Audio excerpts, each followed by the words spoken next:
Shri news के साथ मैं हूँ रूहानी। कोरोना का काला साया जो है हर एक क्षेत्र पर हिंदुस्तान में देखने को मिल रहा है और अब कहीं ना कहीं लग रहा है कि अर्थव्यवस्था को भारी चोट पड़ रही है।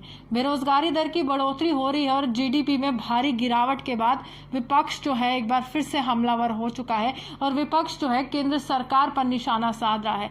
लेकिन जम्मू कश्मीर की राजनीति की बात की जाए तो राजनीतिक समीकरण बदल रहे हैं, क्योंकि नए उपराज्यपाल ने पदभार संभाला है, जिम्मेदारी संभाली और जिम्मेदारी यही है कि जम्मू कश्मीर में भ्रष्टाचार को खत्म करना व यहाँ पर रोजगार के साधन उपलब्ध करवाना। लेकिन कहीं ना कहीं डिपार्टमेंट ऑफ फाइनेंस की तरफ से एक ऑर्डर फ्लैश होता है, जिसके बाद कहीं ना कहीं सियासी गलियारों में हलचल सी होती है और हलचल इस प्रकार होती है कि इस ऑर्डर में लिखा गया है कि फिजूल खर्ची ना करते हुए अब नई नौकरियां जो है वो नहीं निकाली जाएंगी। कुछ और भी यहाँ पर तर्क दिए गए हैं कि अब जो है प्रिंटिंग नहीं होगी या पब्लिकेशंस नहीं होंगी बुक्स की। लेकिन सबसे बड़ी बात यह है कि जहां पर रोजगार के साधन जुटाने की बात की गई थी, वहां पर रोजगार जो है बिल्कुल जो है यहाँ पर गुम होता हुआ नजर आ रहा है। मेरे साथ टोनी साहब इनसे बात करने की कोशिश करेंगे, जानने की कोशिश करेंगे किस तरह से देखते हैं कि डिपार्टमेंट ऑफ फाइनेंस ने एक ऑर्डर निकाला है। अब कहीं ना कहीं एक बार फिर से दिल टूटने वाला है युवाओं का।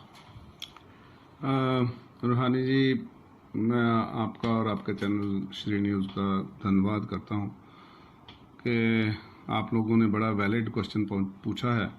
और सबसे बड़ी बात यह है कि बड़ा अफसोस हो रहा है मुझे अपनी जम्मू कश्मीर के हालात देखते हुए कि हमारे हालात बद से बदतर होते जा रहे हैं।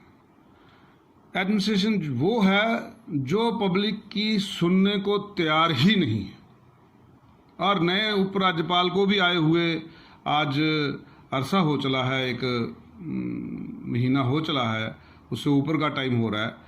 तो मैं समझ रहा हूँ कि हमें ये था कि आते ही कुछ लोगों से हमारा छुटकारा होगा। ये जो एडमिनिस्ट्रेशन बैठी है, ये जनाब गवर्नर साहब, ये वो एडमिनिस्ट्रेशन है जो अंग्रेज़ों के टाइम भी हिंदुस्तान की जनता पे इतना जुल्म नहीं होता था जो आज की एडमिनिस्ट्रेशन जम्मू के लोगों पे जुल्म हो रहा है। और मैं ये साबित करके बताऊंगा, आप हमें मौका दे दें, आप जम्मू में आए, एक प्रोमिनेंट सिटीजन्स की मीटिंग कॉल करें। मैं लेफ्टिनेंट गवर्नर साहब से ये अपील करूंगा कि आप प्रोमिनेंट सिटीजन्स की मीटिंग करें और आप अपने सारे लोगों को लेके बैठे। हम उनके मुंह पे बोलने का दम रखते हैं, क्योंकि हमने कोई चोरी की राजनीति नहीं की है।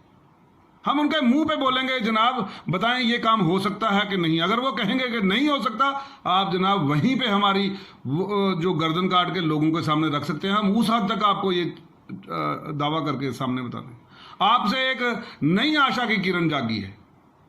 आपने बात की है यहाँ पर आते ही कि यहाँ पे करप्ट लोगों की लिस्ट बनाई जाएगी। लेकिन जनाब मेरी एक विनती है, इसमें वो छोटा पटवारी मत पकड़ लेना।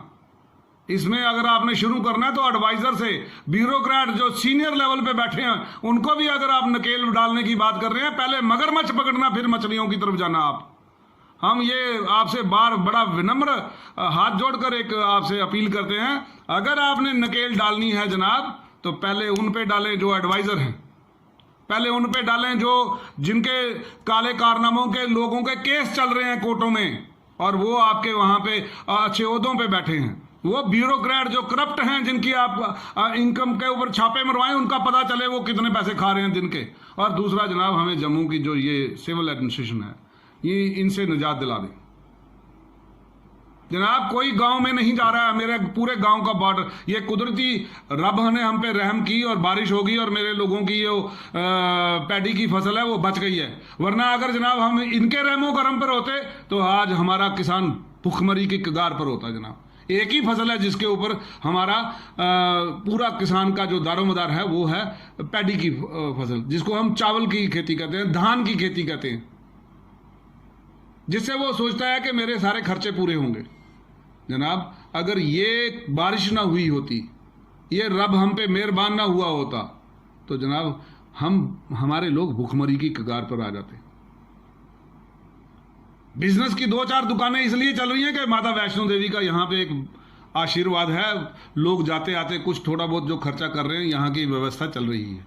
वरना जनाब, और दूसरा उस पर हम पे कहा गया था नई नौकरियां दी जाएंगी, नई चीजें दी जाएंगी। आज 4 सितंबर को मिनिस्ट्री ऑफ फाइनेंस ऑर्डर कर रही है कि creation of new jobs will not be allowed. Ban हो गया जनाब उस पर हमारी आशाओं पर तो बिल्कुल पानी फिर गया। हम तो समझ रहे हैं कि प्रधानमंत्री के ऊपर किसी की बात ही नहीं है। लेकिन साफ तौर पर ये भी है ना कि वो कह रहे हैं कि फालतू खर्चा नहीं होना चाहिए, एक्सपेंडिचर नहीं होना चाहिए, उसी कड़ी के साथ क्रिएशन ऑफ न्यू जॉब्स भी जोड़ा गया है। मैं उस बात को वेलकम करता हूं कि फालतू खर्चा नहीं होना चाहिए। क्यों सेक्रेटरिएट में अलग अलग गाड़ियों पे जा रहे हैं कमिश्नर? क्यों गाड़ियां दी हुई हैं इनको इतनी फालतू? करो ना कटेल उसके ऊपर। एक एक कमिश्नर के पास 10-10 गाड़ियां हैं, एक गाड़ी रखो और अब आप भी लगाओ ना एक बस, सवेरे सबको कलेक्ट करती हुई जाए और सारी से सेक्रेटरिएट जाए, वहां से शुरू करो ना। आप वहां से शुरू नहीं कर रहे हो।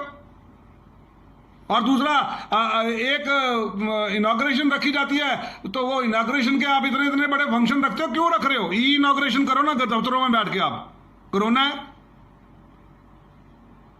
गवर्नर साहब कर रहे होंगे, लेकिन नीचे जो आपकी एडमिनिस्ट्रेशन है, I am sorry to say, whether they are deputy commissioners or anywhere else, havoc is being played in Jammu.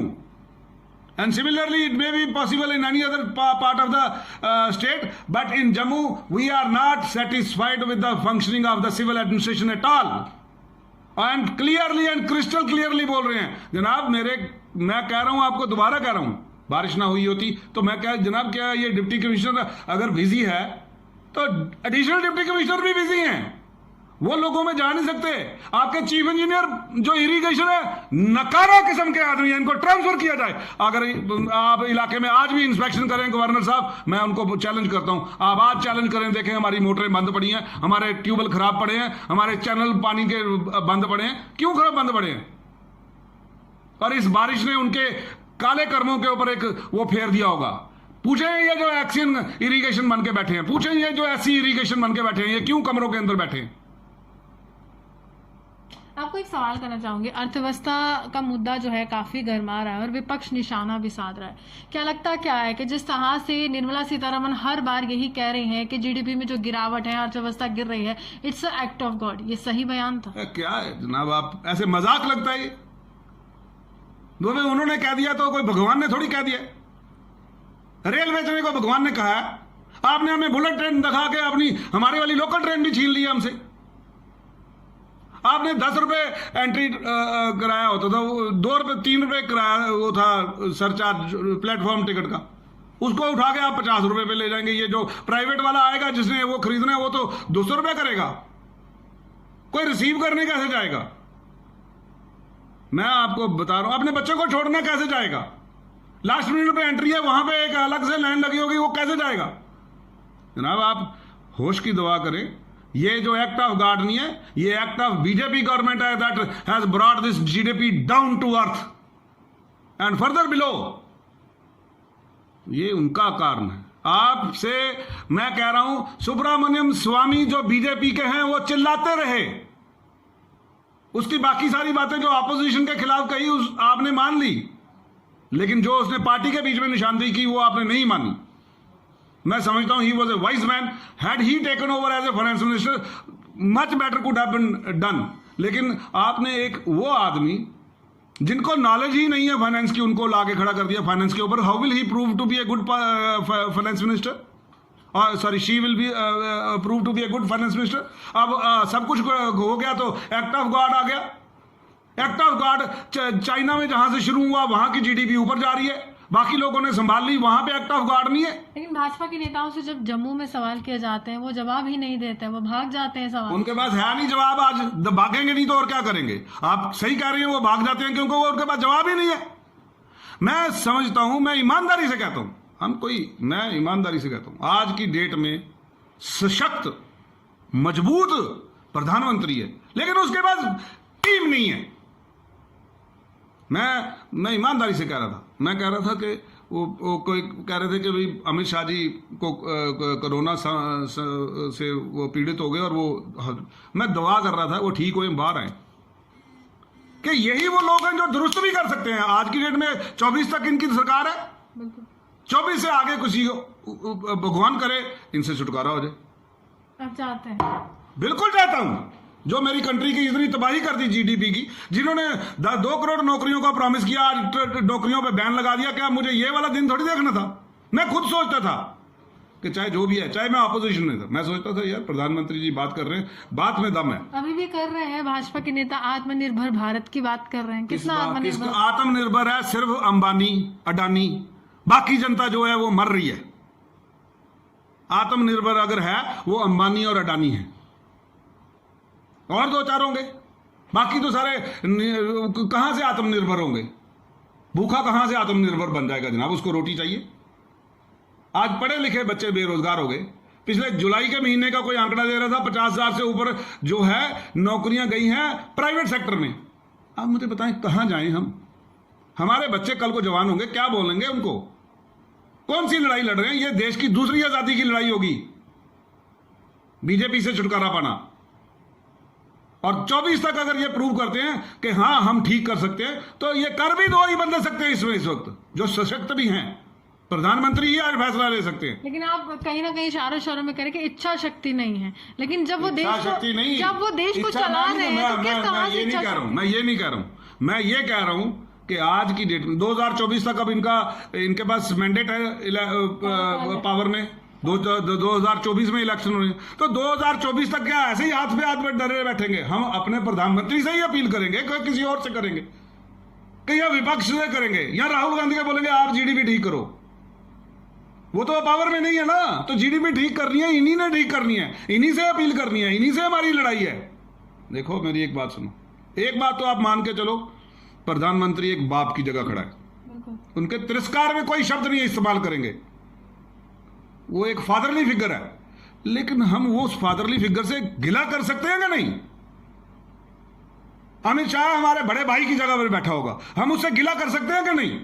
गिला करना है, हमारा गिला जायज है। हम कह रहे हैं आपने प्रॉमिस किया था कि 2 करोड़ नौकरियां देंगे साल की, आपने सारी छीन ली हमारी। अब आप बोलेंगे आपने रेल बेच दी, जहाज बेच दिए, सब कुछ बेच दिया, आपने छोड़ा कुछ नहीं। जो प्रॉफिट की ऑर्गेनाइजेशंस थी उनको घाटे में जबरदस्ती लाके इंडियन ऑयल घाटे में चली गई,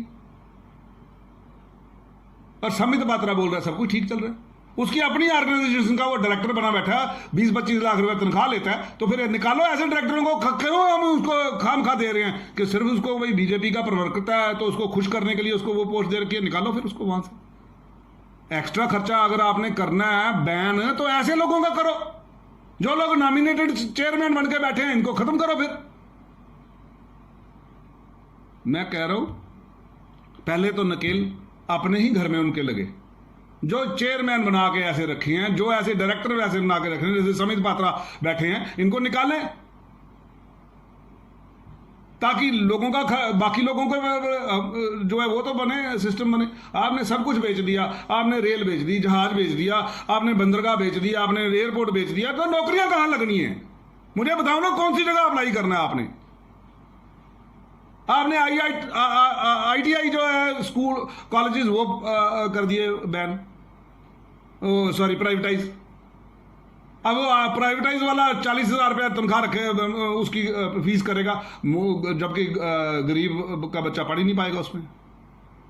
हम तो बेरोजगारी को जन्म देने लगे हैं इनकी पॉलिसीज के। भाजपा की पॉलिसीज इस मामले में हमें समझ में नहीं आ रही, नफरत का माहौल पैदा कर दिया इन्होंने। क्या जरूरत थी इनको ये बातें करने की? मैं तो अपील करता हूं जनाब, आपका एक नारा बड़ा खूबसूरत था, वो था सबका साथ और सबका विकास, जिसमें मुझे भी लगता था मेरा भी विकास, हर धर्म का, हर मजहब के लोग को आपका आप पे विश्वास था। लेकिन आप लोगों ने इसका बेड़ा गर्क कर दिया जनाब। NRC CAA जैसे कानून ला के, क्योंकि एक नफरत का माहौल पैदा गया। लोगों ने यही सिखाया हमको। लेकिन मैं समझता हूं कि आज एक वक्त आ गया है कि आपको अपने बुनियादी नारे पे वापस जाना पड़ेगा, सबका साथ सबका विकास। उसमें मुझे हर धर्म को, हर चीज को लगता था कि ये मेरी बात हो रही है, हर फिरके को, हर तबके को लगता था। लेकिन जब से आपने ऐसे कानून लाए हैं तो लगता नहीं है कि आप हमारी बात कर रहे हो। मिनॉरिटीज डर गई हैं। चलिए, साफ तौर पर यहाँ पर निशाना साधने की एक बार फिर से कोशिश केंद्र सरकार व भाजपा की सरकार पर, और साफ तौर पर यही कहा जा रहा है कि जो वादे आपने किए थे फिलहाल आप वो भूल चुके हैं, लेकिन चुनावों में दमखम से आप आगे आए थे। इसी के साथ कैमरामैन गुलशन कुमार के साथ मैं रूहानी आपसे बता देती हूँ। नमस्कार।